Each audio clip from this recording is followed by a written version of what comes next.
Copy that. Diverting traffic to runway 11.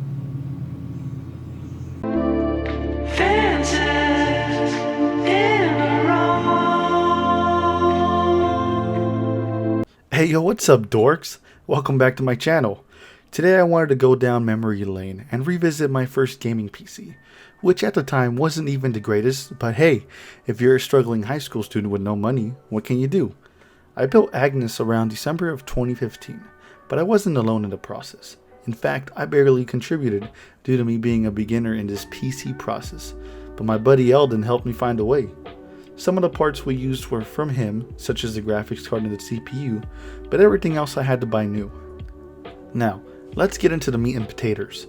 Starting off, Agnus is sporting a Phanteks Enthoo Pro M-Series Black Steel Plastic ATX mid-tower computer case. I chose this case because at the time it was the cheapest and had a side panel to see the components inside.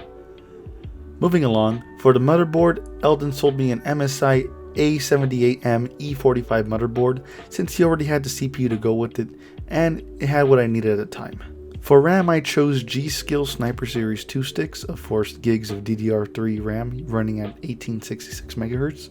I fought Eldon real hard for 16 gigs, however my wallet had the last say. But I did keep that ambition of more RAM going even to this day with 64 gigs in my main build.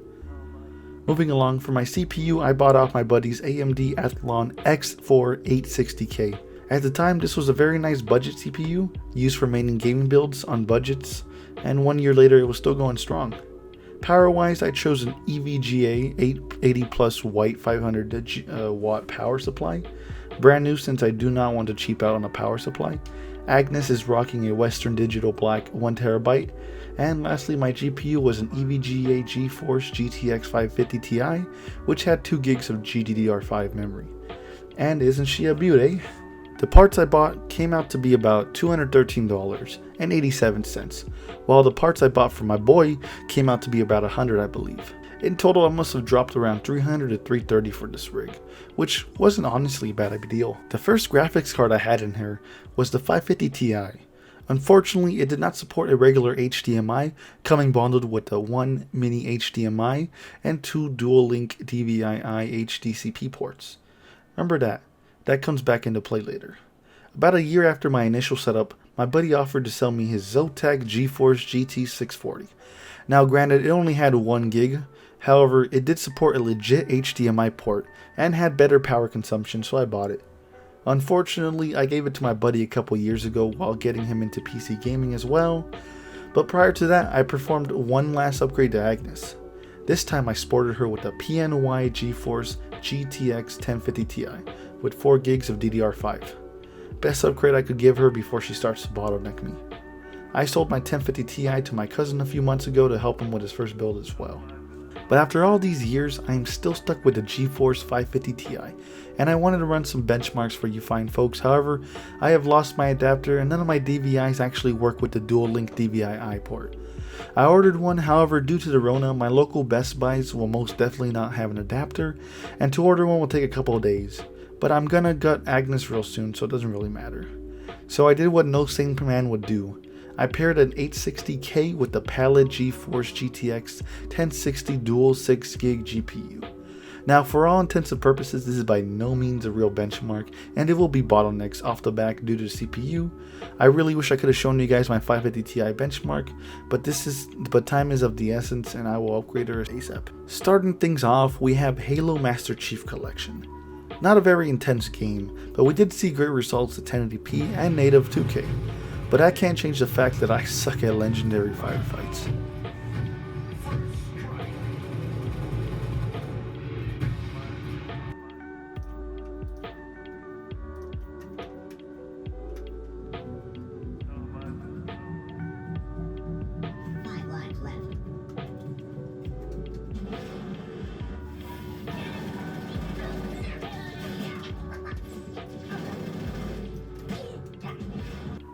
Up next we have Battlefield 1, and let me tell you boys, this is where the CPU started to chug.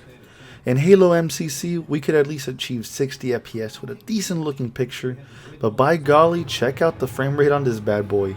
Granted, 1080p max settings isn't bad, We're looking at around 30 FPS to 45 FPS, which is standard console shenanigans and is still playable, but the CPU is suffering hard. Worse I saw was about 25 FPS on the beach, and a lot of stuff was going on. Up next I turned down to medium to see maybe that would change things. Still around the 30 FPS range, and our CPU is still trying. Of course, lowering down the settings wasn't going to help much since this is just GPU, but hey man, I could do whatever I want, this is my show. Lastly, I turned it down to low and to the resolution down to 1366 by 768, which is the resolution I was gaming at in 2015, and it did help a tad bit. Lowest is 30 FPS and higher frames were about 45 FPS, but it was still limited by our CPU. Also, sorry in advance if it's hard to see the detail on the top right, or top left I mean. Somewhere the camera got fuzzy and I tried real hard to fix it, but it is duly noted for the next benchmark. Of course, we can't forget my personal favorite game, Penguins Arena. I swear man, one day they will turn this into an esport. Anyways, maxed out settings, Agnus was churning out almost 150 FPS. Of course, what do you expect from a game from 2008? But hey, I just wanted to try it out for a little fun experiment to see how the GPU and CPU could handle it. I also turned it down to 1366 by 768 and still looking at about 100 FPS. Great little game, I recommend for anyone and any system.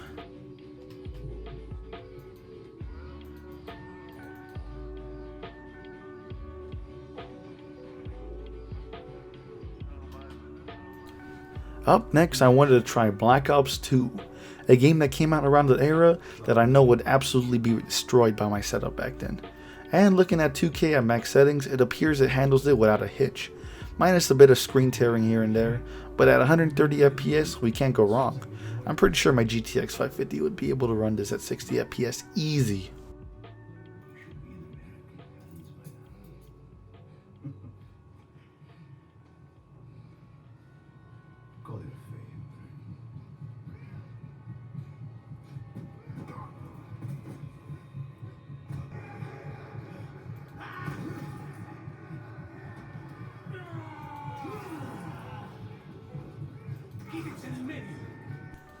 Now, who can't forget Call of Duty Ghost, one of my least favorite games of the series and continues to kill most of my setups to this day. Might be due to the fact that defer effects are on. Anyways, on 2K at maxed out settings minus defer effects, we were looking at a smooth 90 FPS average with triple digits here and there.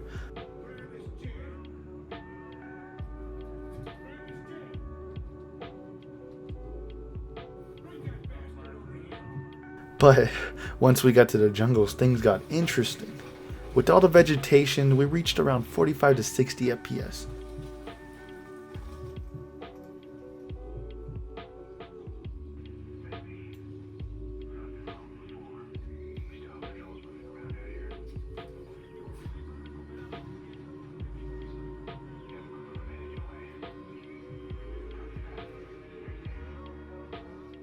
So I went back to the drawing board and turned down everything to medium, and to my surprise, we were reaching 120 average on the first mission with vegetation everywhere.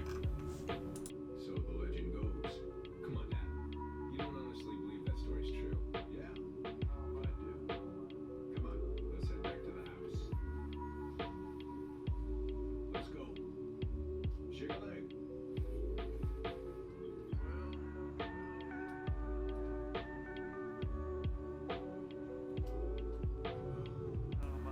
For the last game, I wanted to try Black Ops 3. This game has always gave me problems whenever I try to upgrade, so this should be interesting to try to run on this machine. At 2K max settings, we are looking at about 45 FPS on average, which is not bad since this title is still playable.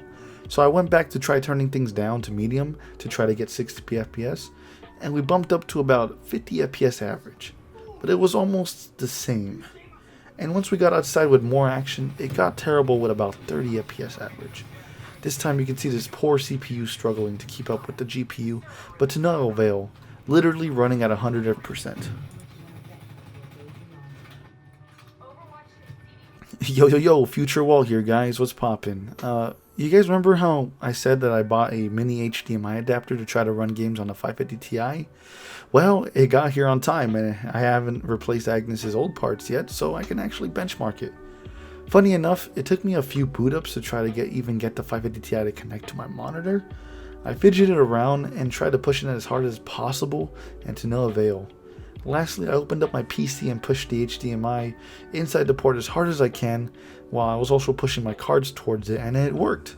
So without further ado, ladies and gentlemen, this is literally me gaming in 2015.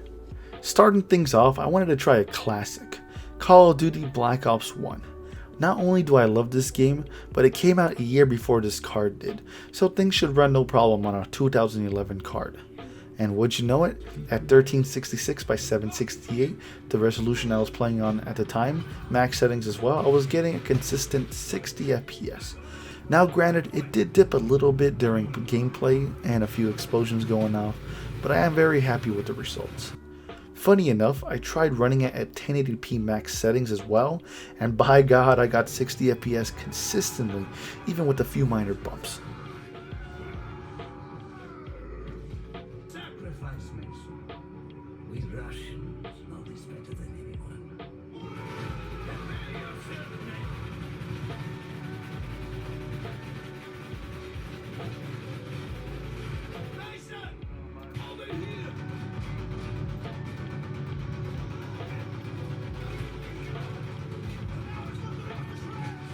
Up next, I couldn't forget about Black Ops 2. This was one of my personal favorites running on Agnus, since she did run it pretty well. A year after the card came out, and by golly, 1360 by 768 on max setting is churning out 60 to 70 FPS with some minor hiccups. For the fun of it, I brought it up to 2560 by 1080 as I did with Black Ops 1, and I was getting about 35 frames a second, leveling out to about 45.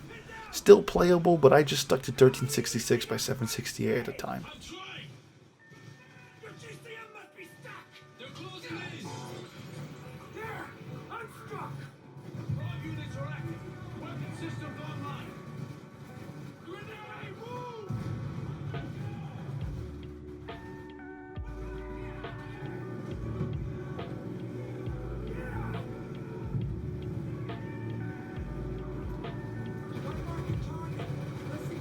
I wanted to try a recent game like Halo MCC to see how well she ran compared to the 1060, and at 1366 by 768 original settings, I was getting a 50 to 60 range.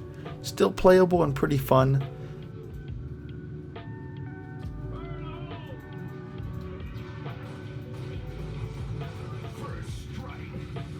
Bumping up to 1080p, however, took a toll on the frame rate, but was still playable.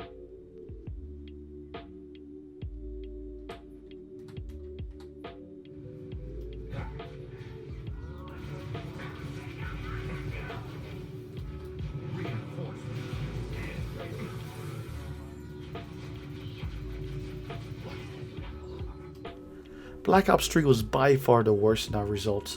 1360 by 768 medium settings, we were getting 30 FPS on the menu, which isn't a good sign. And once we got into the gameplay, it dropped hard into the 20s and 30s. It was playable but not recommended.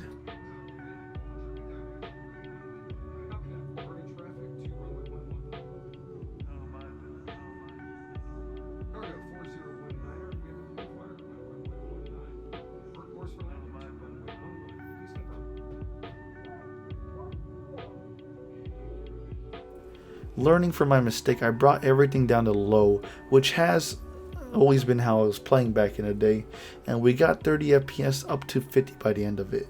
Not pleasant, and was one of the reasons why I upgraded. I always look back on the 550 Ti as a 7th gen console card.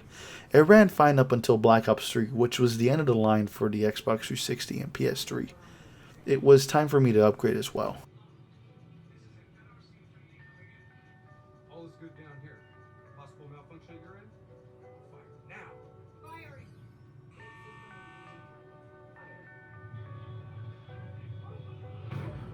Shit. Get out!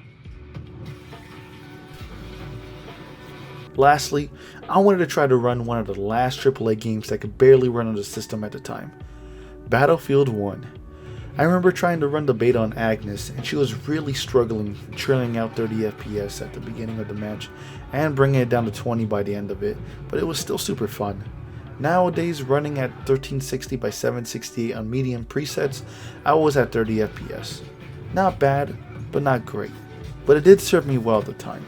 I turned down the presets to low and got better frames looking at 40 to 50 now, but it would dip a lot.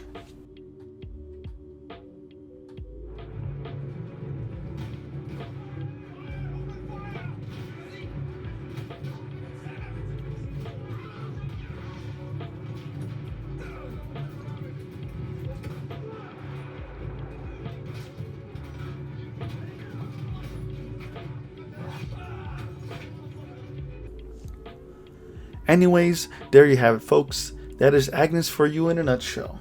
She was cheap and did the job for me at the time. All I mainly played was Gmod, Roblox, and COD, so it was pretty good for me to play these games at a comfortable frame rate and a decent resolution at the time. Granted, looking back and trying to make a decade-old game try to run at 60 FPS on old hardware, it makes you nostalgic a bit, since now I'm gaming on a 2080 and the 550 is puny compared to it. But that's a video for another day. Something I wanted to add before I go is that in today's standards, this PC isn't that bad, just trying to run YouTube and Facebook and normal stuff. Granted, you will get bogged down a lot with the GPU and its 2 gigs of VRAM, but for everything else, normal day stuff, it's pretty much fine.